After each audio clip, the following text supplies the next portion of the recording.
Hey, thanks a lot, Morgan, for putting this together, and thanks to the CMSA folks, as usual. I really like being here. I think these workshops are great. Okay, so I'm really excited to tell you all about some work, which hopefully we're going to put out in the next week or two. The theorems are proved, and okay, the pictures are still being drawn, more or less.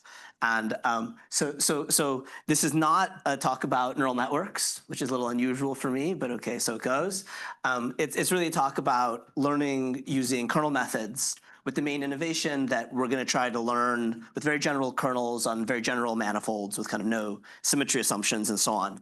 Okay, so let me kind of set up the problem, and I'll tell you what's novel and I hope interesting about the setting. Okay, so first of all, when I say manifold, what do I mean? I think probably people know what I mean, but nonetheless, I'm going to specify. So I'm going to be working on a d-dimensional Riemannian manifold MG. And okay, for those of you that know what these things mean, it's like smooth, compact, boundaryless, so on. Just think of these kind of examples. Okay, just think of like maybe, you know, a surface with some number of holes in it. You can think about the round sphere. This is kind of a classic example where there's a lot of prior work on doing kernel learning on kind of these round spheres, where when I draw it this way, I just mean that the metric is the usual rotationally invariant metric. You can think of a sphere that is kind of topologically a sphere, but has some like wiggles to it. So this is still kind of like the sphere, but with an interesting metric. And maybe one more example is you can still think on the sphere. So this is still SD, or maybe I'll call it S capital D. And you can think of just a projective variety. So basically the zero set of some family of polynomials. Okay, you don't know how to draw it very well, but maybe like that. Okay, so this is like M. And if you take enough polynomials to make it d-dimensional and smooth and so on, this is the kind of set over which I'd like to do some learning. Okay, so that's kind of what I mean by manifold. Okay, so that's the last word. Now what do I mean by kernel learning? Okay, I have to tell you what I mean by the data. So I'm interested kind of in understanding what happens when instead of the data points that you learn on being in Euclidean space or just on some kind of very symmetric object like the sphere, they're on one of these manifolds. So for me, I'm going to think of the xi's as being drawn IID from the volume form on the manifold. So if you're not familiar with these things, whenever you have a Riemannian manifold, you have a natural probability measure that you can form from the metric. And so I'm just going to sample the x's from that probability measure. I call it the volume form. And I'm going to have little n is the number of samples that I observe for the inputs. And then the outputs, yi, are going to be some secret function f star of xi plus some IID noise epsilon I. Just think of the noise being mean zero, variance one. Okay, very good. So f star is just some L2 function. And okay, maybe like a small comment, which will be important in a moment, and this is kind of standard unless you don't think about it, and then nothing is standard, right? So when you have little n points on a d-dimensional space, there's a typical spacing. So there's like a length scale that appears, typical spacing between the x's, and it's like n to the -1 over d. Okay, that's how things scale with dimension when you kind of sample uniformly. Okay, so more or less, you should think of the data as kind of being dropped on the manifold. Here are all the data points. And the typical spacing at which you resolve the manifold is this n to the -1 over d. That's going to come up in just a moment. Okay, so that's what the data looks like. Now, what kind of kernels am I interested in? I'm interested in pretty general kernels. So let me sort of tell you. Okay, so first of all, I'm just going to write my kernel k of xx prime. And I'm just going to specify what I want by writing its Mercer decomposition. I also have some eigenvalues, and I have some eigenfunctions for the kernel. So actually, it's not strictly speaking necessary. We can work in more generality than what I'll present, but it doesn't really matter. So these phi k's, let me take them to be the eigenfunctions of the Laplacian on the manifold. Phi, let me put a k here. And again, if you're not familiar with what this is, I'm going to, in a moment, just draw some pictures and give you a little intuition. But like, you know, you got to have some sense of what a canonical kernel is. And okay, the kind of operator that is most canonical on a Riemannian manifold is the Laplacian. And so the point is that I'm going to have the same eigenfunctions as the Laplacian does on the manifold. And then I need some decay on my mu k's. So my mu k's should scale as follows. They should be like 1 plus lambda k to the minus d minus beta for some beta positive. This is basically what's required to make your kernel B trace class. Okay, so you need some spectral decay on the eigenvalues, and so this kernel is kind of smoothing enough that you can make sense of it for a kernel learning. Okay, so one of the difficulties for me in making this talk is like, in a previous life, all I grew up doing when I was a PhD student is doing spectral asymptotics. I was studying the eigenvalues and eigenfunctions of very general kernels and very general manifolds. That's what I kind of know and love. But one of the difficulties is that when you do it in this generality, there are no formulas for the eigenfunctions and there are no formulas for the eigenvalues. And so it's a little hard to imagine what's going on. So let me give you just a little bit of intuition and some pictures, and then I'll tell you the kind of problem I'm interested in solving. So how should you think about this? I'll give a bit of general intuition, then some concrete examples. So the most general intuition you should think is like this. Whenever you have the eigenvalues and eigenfunctions for the Laplacian, you can think of these phi k's, okay, roughly, if you're a physicist, as basically being polynomials. Okay, so you should think of phi k as like a polynomial of degree lambda k. Okay, so you take the square root of the eigenvalue. That's what it looks like. And then you should think of lambda k, how big is this thing, being roughly like k to the 1 over d, at least when k is large. That's how this scales. Okay, so what I'm saying is, although there are no formulas for these eigenfunctions, there's a lot of math that tells you that, roughly speaking, they also have a scale. Okay, the kth eigenfunction oscillates like at frequency lambda k. In other words, the scale at which it oscillates is 1 over lambda k. That's like the wavelength. Okay, so that's sort of, yeah, that's the basic intuition. Let me give you some examples so that you can hopefully confirm for yourself that I'm not a complete crackpot. Okay, so my examples are going to be of the form, I'm going to tell you a manifold that we all know and love, and then I can write down for you what these kernels look like more precisely. So maybe the most canonical example is just the round sphere. So this version of the sphere that we all kind of can appreciate, I think. So in this case, what do my assumptions mean? So if you have the same eigenvalues and eigenfunctions as the Laplacian, it just means your dot product kernel. Okay, so this is like a very natural class of kernels. People have been studying learning with dot product kernels for a long time. And then the phi k's are quite literally polynomials, so they're spherical harmonics. So these are the eigenfunctions of the Laplacian, and they're just certain polynomials restricted to the surface of the sphere. So quite literally, you have polynomials. And then let me draw a picture just to give you a sense of the eigenvalues. So the sphere is extremely symmetric. In some precise sense, it's the most symmetric d-dimensional manifold you can have. And so its eigenvalues have very large multiplicity. Okay, so let me write it this way. I'm going to write lambda L hat is like the Lth unique eigenvalue, or like distinct eigenvalue. And then these ones basically look like this. They're like square root of LD. For L less than or equal to D, and then they're L for L greater than or equal to D. That's roughly how they look. Okay, there's some like slight dimensional corrections, but don't worry about those too much. And so the way you should think about it is, if I draw here the lambda hat axis, so the first lambda hat is lambda hat 0 equals 0, and you have a one-dimensional space. These are like the polynomials of degree 0. It's only one degree 0 polynomial, very good.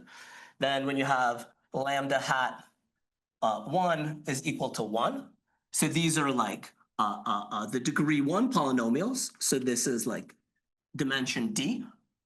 So I'm going to draw it like this. There's d of them. Then lambda hat 2, basically 2. Okay, then you get d squared of these, and so on. Okay, so the sphere is very special. It has these big jumps in the spectrum, these spectral gaps, and has a large degeneracy for the eigenspaces.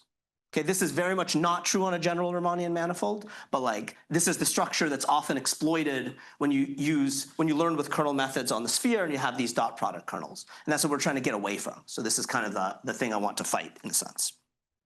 Okay, so one more example, and then I'm going to stop rambling and see if there are questions before I do any erasing. So another manifold that, okay, we all kind of know and love is the flat porous, T to the D. Okay, just this thing. So here, the point is that my kernels are translation invariant kernels, x minus x prime. Okay, on the torus, you have to wrap things around. Okay, so again, this is like a classical set of kernels you can use, and I'm learning with these kind of kernels. And then here, the phi k's are also literally polynomials, but they're trigonometric polynomials. Right, they're just products and sums of sines and cosines. That's all you have. And so I'm just trying to make precise this intuition that the phi k's are like polynomials. Okay, so essentially, maybe the thing to take away from this kind of introduction is that when you learn with a kernel method over a general manifold, you can take inspiration from these kind of examples and think that there's two length scales that are going to be at play. Roughly speaking, there's going to be lambda k. Maybe I'll call it not length scales, but frequencies. And then there's going to be versus n to the 1 over d. This is the thing that tells you the frequency at which you've kind of sampled the manifold, and this is the frequency of a function you might hope to learn. Okay, so these two things are going to fight each other, and this is like a very classic idea in harmonic analysis and spectral theory and so on. I'm not sort of saying anything revolutionary. Okay, so I'm about to like tell you what the actual problem is I'm going to solve, but let me just stop for a second, make sure this is kind of clear. Yeah, please. Does the picture change if you have a boundary? So the short answer is it doesn't change much if you have a boundary. The slightly longer answer is it depends on the regularity of the boundary.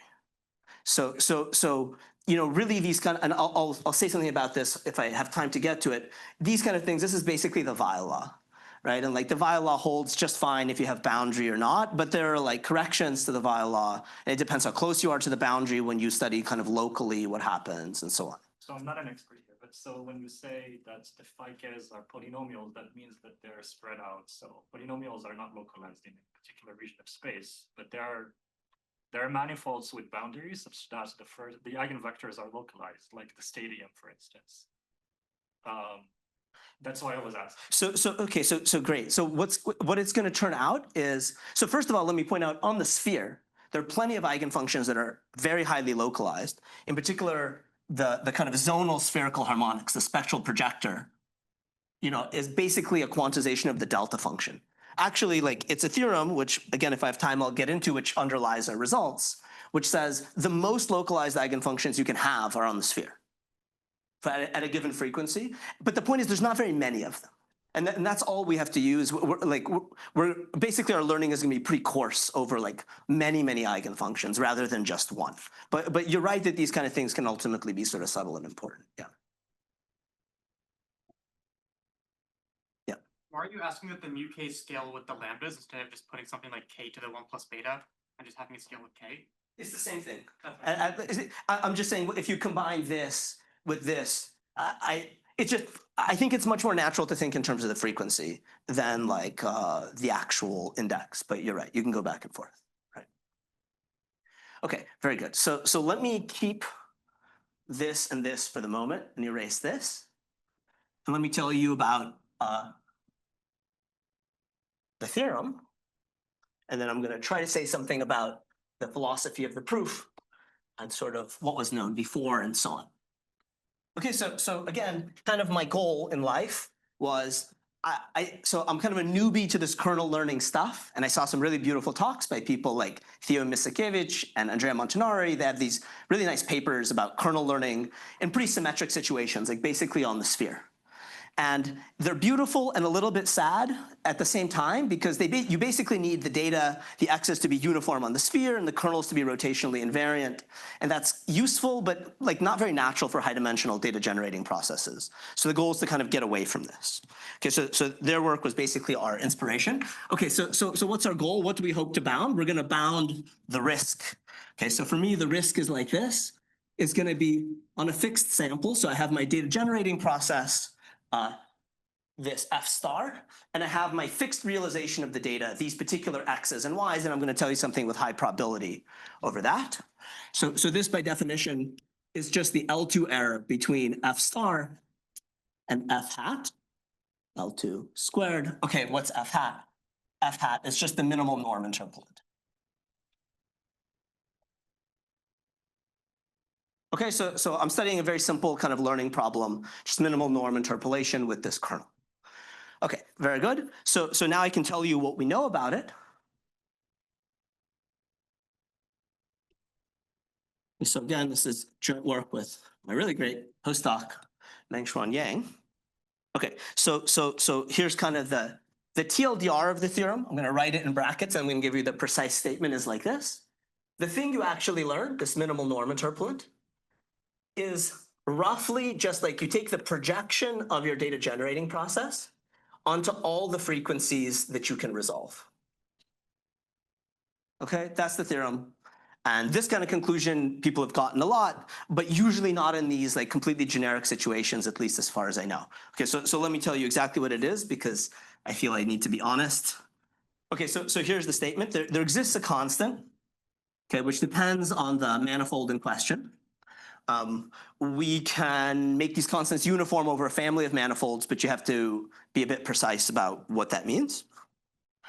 With the following property, so such that, okay, so if I have two spectral cutoffs, so I have a spectral cutoff little lambda, and it's smaller than n to the 1 over d, and I have a spectral cutoff big lambda that's bigger than n to the 1 over d. Okay, and here I'm going to emphasize there's a little thing. I need to do this. Unclear if it's sharp, but okay, I have to give up a little bit. So I'm going to be honest that I have to give it up. So basically, like the number of samples splits up the spectrum into low frequency things, which you hope you can learn, and high frequency things, which look like pure noise to you, because the frequency of the functions is just way bigger than the frequency at which you sample the manifold. Okay, so then with probability at least 1 minus epsilon, so you give yourself an epsilon, you have the following kind of bound. So maybe I write it here. So the risk that you get on this particular draw of the data so lies in the following interval. So it's on the interval between the projection of f star onto the high frequencies, this capital lambda, and the projection onto the slightly smaller frequencies. So let me explain what this means. So this is you take your data generating process f star, and you just project it in L2 onto the span of all the things with frequency bigger than capital lambda. Okay, and this is similar, but this is a slightly smaller number. This is the little lambda that I have that bounds my n from below. So you get plus or minus. So there's a universal constant, and you get square root log 1 over epsilon. And then you get the max. So times, maybe I'll write it this way. The max of these two things, you need n to be much bigger than this, or n to the 1 over d, and lambda to be much bigger than n to the 1 over d. Okay, so let me see if I can get this right. Lambda to the 1 plus beta over d divided by n to the 1 over d, and n to the 1 over d divided by lambda. Okay. I mean, this is a much cleaner statement of the theorem, but it's not exactly fair. Yeah, please. So f hat is the minimum norm interpolant. Yes. So how do you know it's well defined? Like, is it the conditions on n and d that you have here are going to show that? So the short answer is, I mean, so my conditions on the mu's are that every mu is positive. And that just means that like I can always find an exact, like unique minimal norm interpolant for fitting the data. And like that plus the fact that my x's are sampled from like a distribution that has a positive density with respect to kind of the uniform distribution. So with probability 1, it's well defined. And I just skipped that part of the statement.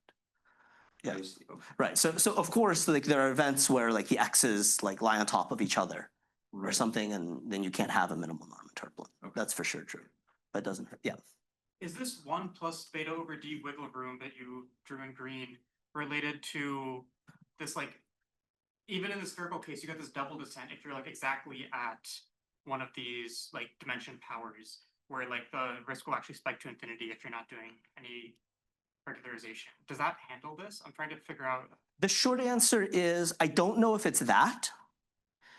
Or, so, because you see on a general manifold, maybe I should have drawn this. What you expect generically is that the spectrum is just simple. So you're actually not going to have any multiple descent at all. So I don't know if this handles the case where you have surprisingly high kind of like multiplicity, or if this is necessary at finite d, but when you take d to infinity, you can't tell that it's there, or if it's something else like a problem in the proof. I'm just genuinely unsure. So, okay, but regardless, this is kind of the statement of the theorem. I was sort of excited. You get kind of like high probability in the instance of your data, like, okay, relatively tight bounds on where you go for your generalization error. Please, yeah. The little lambda and the big lambda, can you choose them, or those have to be eigen? No, so little lambda and big lambda are any constants you like. Anything. Yeah, correct. But the point is that this projection projects only onto the eigenfunctions bigger than capital lambda, and this one projects onto the eigenfunctions bigger than the little lambda. Optimize. Yeah, you could, correct. I mean, basically you just choose n to the 1 over d and you make this a little bit bigger. You define a lambda so that this ratio goes to infinity and this ratio goes to 0 with this correction. I just find it a little clearer to write it this way, but you're right.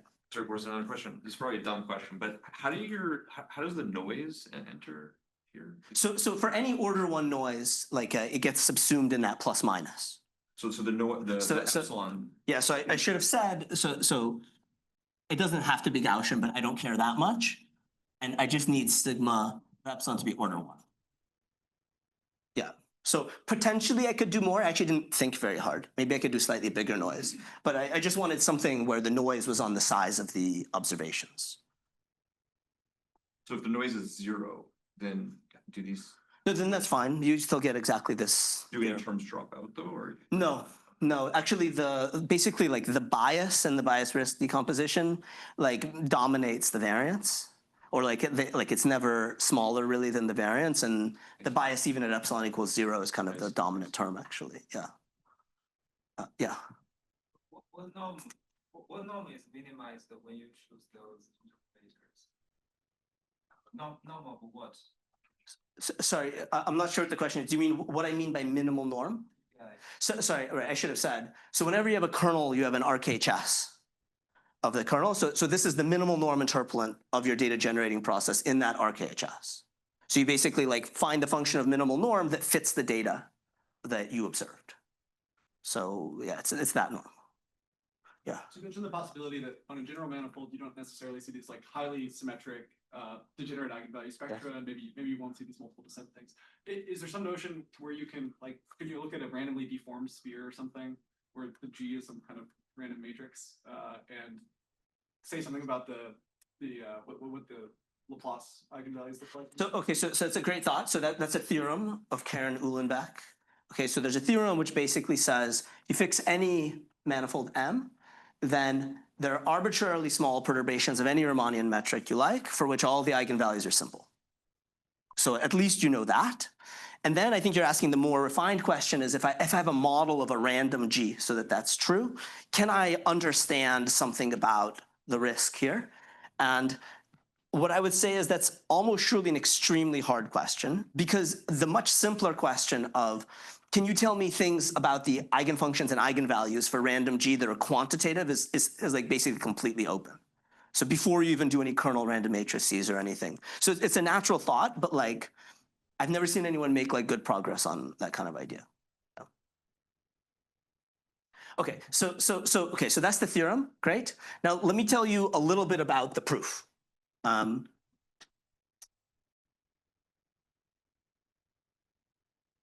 Maybe I should keep the definition of the kernel. Maybe I write it over here. Gotta make tough choices in life, you know? Okay. So k of x prime is the sum on k, mu k, phi k, phi k. Okay. There you go. Excellent. Much better. Okay, so how does one go about studying kernels when you don't have formulas for the eigenvalues and eigenfunctions? Well, okay, that's a well kind of trod subject. So let me give you a bit of an introduction to that. Oh, actually, but I reminded myself. Before I do that, let me compare this theorem to prior work for just a moment. I'm just going to draw one graph, basically. It's a very rough comparison, so I apologize to all the prior work that I probably don't know exists and should have quoted here. But let me just compare it to this work which kind of inspired us. So it started with this paper of Gorbani and May and Montanari and Misikiewicz. And then there are various papers by various subsets of them. And then they did some work with Yue Liu. Okay, so there's a lot of papers that were sort of inspired by this. So here, let me put D. And here, let me put lambda, which you can think of as n to the 1 over d. Those are like our two axes. You want large dimensions, large number of samples. So in essence, they had this work, which works in this regime. Okay, so they let n go to infinity, but n to the 1 over d actually converges to a constant. Okay, so basically they take m to be the sphere, and n is d to the L, where L is fixed. So you're basically in this regime, and that's like the regime that they know how to analyze. They get these really beautiful results for these rotationally invariant kernels and their relatives. And that was kind of their interest. And our thing is like valid in a distinct regime. Basically, we need lambda to be bigger than a constant times d. That's like us. That's us. And I like this picture in part because I was like strangely unsure of the relationship between the works at first. It took me a while to like realize that this is the picture to draw. And it's like pretty clear that the two regimes are different. Like here you can think of it when you scale correctly. You fix the dimension, but you don't go very far in the spectrum. They talk about learning polynomials of a fixed degree. But we fix the dimension, we're talking about learning things pretty far into the spectrum. That's how our results work. And it's unclear, so while our techniques are not too far from the techniques that they use, at least as the proof outline goes, it's unclear how to fill in this triangle and if there's like a way of studying everything in a unified fashion. I think that's kind of an interesting set of questions. Okay, so I felt like I should at least put this graphic up because it helped me organize in my own mind what we did. Okay, but now let me tell you just a little bit on the technical side, like how one approaches such a theorem. So there are really only like 2 or 3 key ideas, I would say, in the proof. So ideas. So to explain them / like the results we had to import from kind of semi-classical analysis, let me just introduce a notation which I've already kind of introduced. But if I give you an interval of frequencies, little lambda and big lambda, I'm going to write pi for the projection onto all the eigenfunctions in that interval. So lambda k belongs in this interval of phi k of x prime. Okay, so again, this is just the orthogonal projection onto the span of all the eigenfunctions of the Laplacian with these band of frequencies. It's kind of a fundamental object that comes up. Okay, and there are 2 kind of basic results in spectral theory that tell you about the behavior of these objects without any formulas for the eigenvalues and eigenfunctions specifically. Okay, and they're the ones we rely on. So the first is what's called the Weil law. The Weil law has a kind of, I think, of illustrious history. Okay, it goes back to Hermann Weil, as the name suggests. But it was developed by people in the 50s and 60s and then kind of revolutionized by people like Hermander in the 70s. Doesn't matter. It has this kind of long history. And like, in a nutshell, the Weil law, or it has many variants, but one variant is the following. You're trying to figure out what's sometimes called like a local density of states. Okay, you have a spectral cutoff and you want to know what is the projection, what does the kernel of the projection look like up to a fixed frequency. And there's a formula for it. That's the slightly amazing thing. So it's an explicit dimension-dependent constant. It has to do with the volume of some unit balls in RD and the volume of your manifold. Okay, times lambda to the d. That's kind of the leading term. Then, believe it or not, there's a kind of correction to this term, x prime, to the minus d minus 1 over 2. And then there are like corrections. Let me write them as little o of lambda to the d minus 1. Okay, so I'm mainly actually going to be interested in the case where x equals x prime. So this term is just 1. This is just the Riemannian distance. So that version of the Weil law is just you get a constant times lambda to the d plus an error term. Okay, so I'm lying slightly. The error term is often big O of lambda to the d minus 1. But either if you make some geometric assumptions about the manifold, you get little o. Or secretly, in our case, we're actually able to smooth out the projector. It's like some technical thing. Just take it to be little o. Yeah. You might have mentioned this already, but so usually in some of these prior works, it's large D at fixed kind of wave number. or Yes. index. This is kind of the opposite. Precisely. This is large wave number fixed. Precisely. So somehow all the spectral theory, at least that like I used to do, is really about fixed D large wave number, if you want to say it that way. That's the only time that I know how to evaluate these kind of density of states things in a way that doesn't know about like the details of the like manifold that you're studying. Yeah. So okay. So you're totally right. Okay. So there's this kind of pointwise behavior for the kernel, and the second thing is there's what I'll call SOG's hypercontractivity estimates. So hypercontractivity, contractivity. I'm not sure if I spelled that right. Doesn't matter. So Chris Sogg is a mathematician, Johns Hopkins, and in the 80s, he proved these beautiful bounds that work on any manifold you want.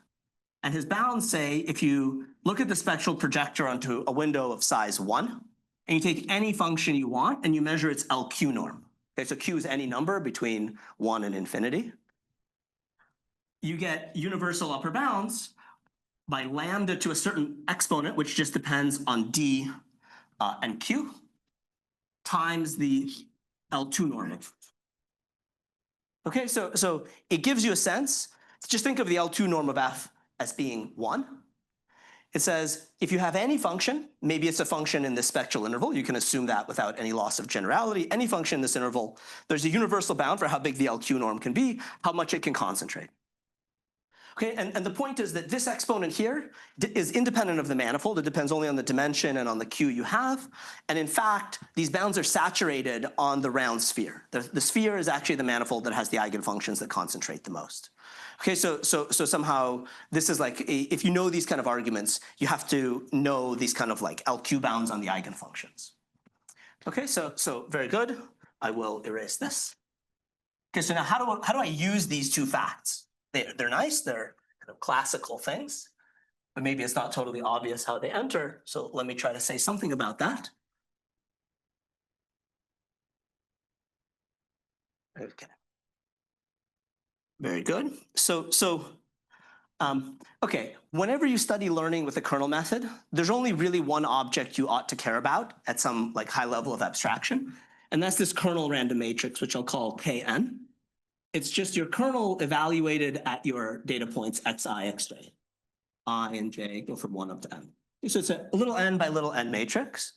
And everything about learning is about analyzing basically the behavior of this kernel. Okay, very good.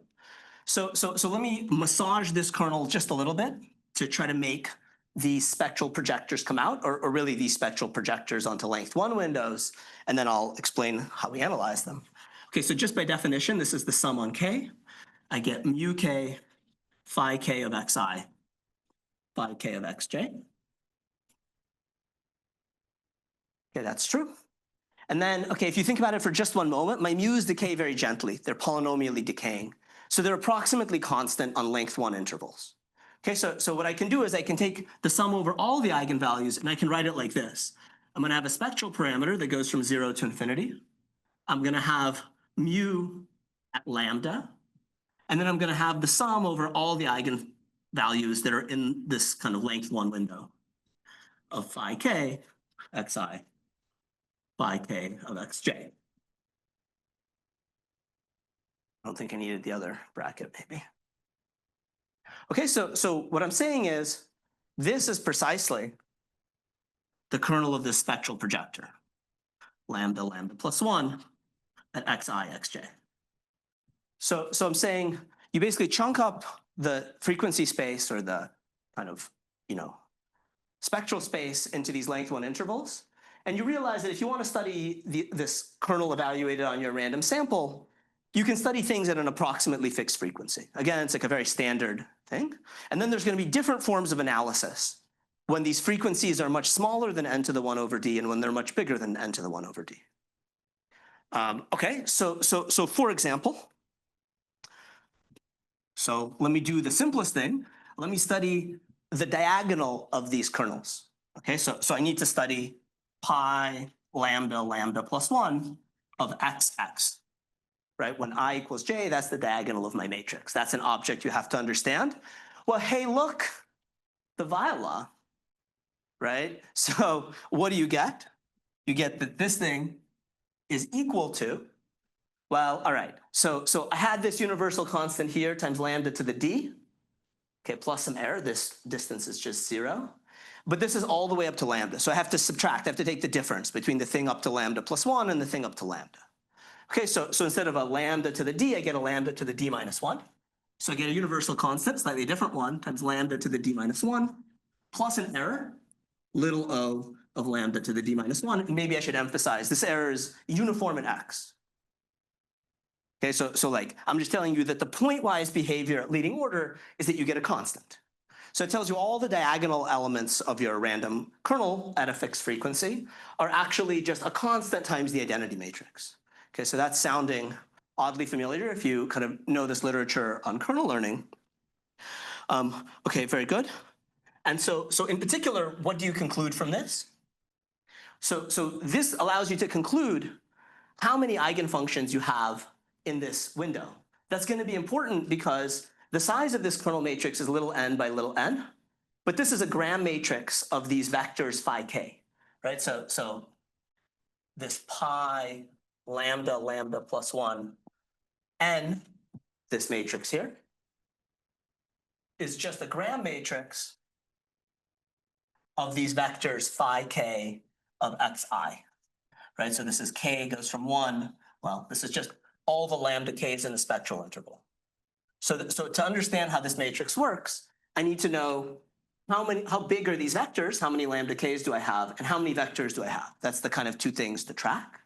And so all you can do is you can say, look, the number of lambdas, so the number of lambda k's that lie in this interval, this is nothing more than the dimension of the image of this projector, pi lambda plus 1, very good.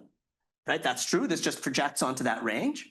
And so it's just the trace of this operator. It's just the integral over m of pi lambda plus 1 of xx, d volume form.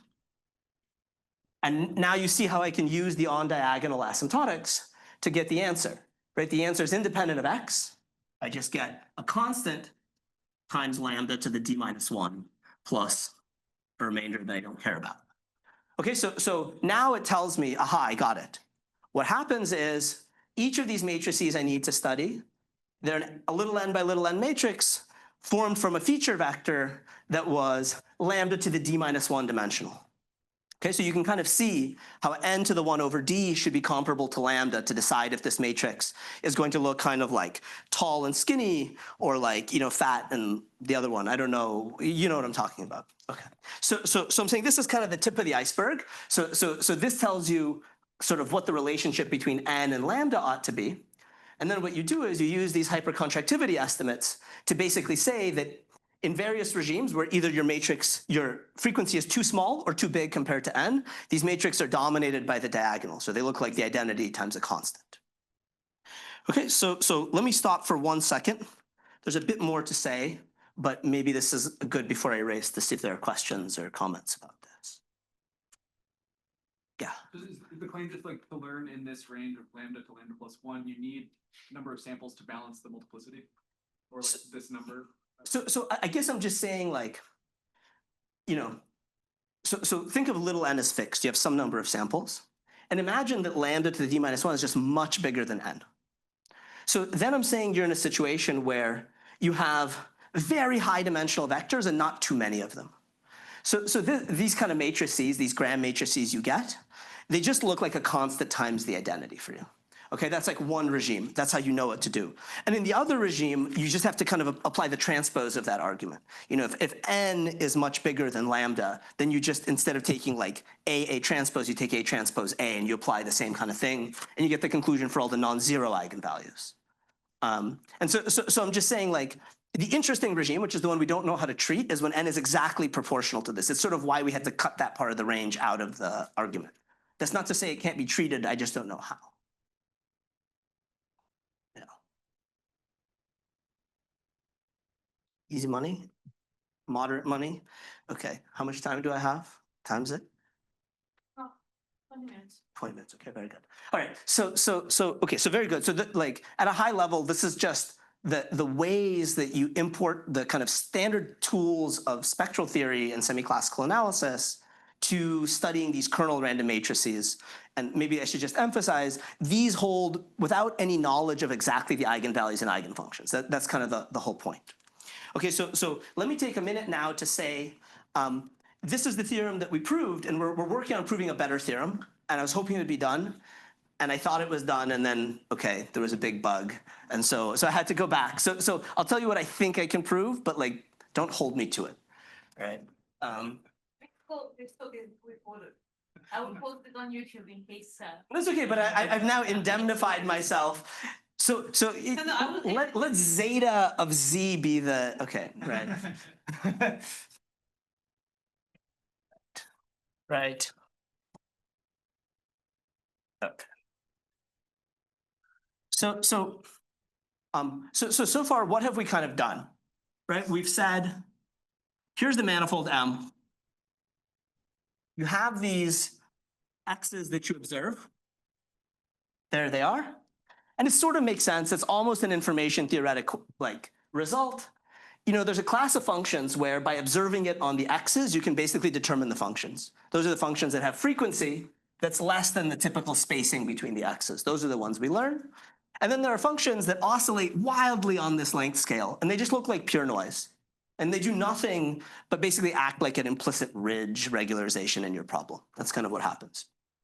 Okay, so that sounds good, and I'm happy about this because now we don't have too many assumptions on the manifold and the kernel and so on. But I'm a little unhappy about this too. I can always find something to be unhappy about, right? That's how life works. So because somehow in microlocal analysis, as the name suggests, you want to work locally rather than globally. So let me kind of explain what I mean. Like, here's my manifold MG. And I'm basically going to think of it like this. Here's MG. I have to flatten it to a one-dimensional kind of object. And I'm going to turn it into a kind of strip or a cylinder, if you want to think about it. And I think of this as being the cotangent bundle to M. And the reason I say it this way is that essentially what we're saying is there's a value of lambda, which is kind of like n to the 1 over d. So that if I cut off my cotangent bundle, you know, at things whose norm is about this, we're basically saying what you learn is the projection of your function to here. This is like the projection onto things of size less than 1 over d of f. So in the sense that you learn it globally on the manifold, and you learn all the frequencies up to this frequency. That's how you can kind of read this picture. But the whole point of microlocal analysis is that you're supposed to be able to work locally in the phase space in this cotangent bundle. And so the way to think about it is, imagine I have a subset A where it's a subset of both positions and frequencies. And I essentially just take the indicator function of this set A. Okay, so instead of just projecting f globally onto this set of frequencies, I look at the decomposition of f in a kind of like harmonic analysis way, where I do it locally in space and locally in frequency. So I chop this up into little like blocks. And I want to know how big is the error that I get when I measure only on this subset A. Okay, so the kind of result that I think we can prove, but I have to admit, I'm not 100% sure, pretty sure it's gonna work, is like this. So you think of the spectral projector of frequency up to lambda, which is just the way to restrict f to this orange kind of block, as being the natural operator on L2, which corresponds to just the indicator function on the norm of your cotangent variable is less than or equal to lambda. Okay, so if you don't know what op is, you take a function of x and c, this is your metric at x, and any reasonable function you can turn into an operator, okay, which is kind of the quantum mechanical analog of this classical observable.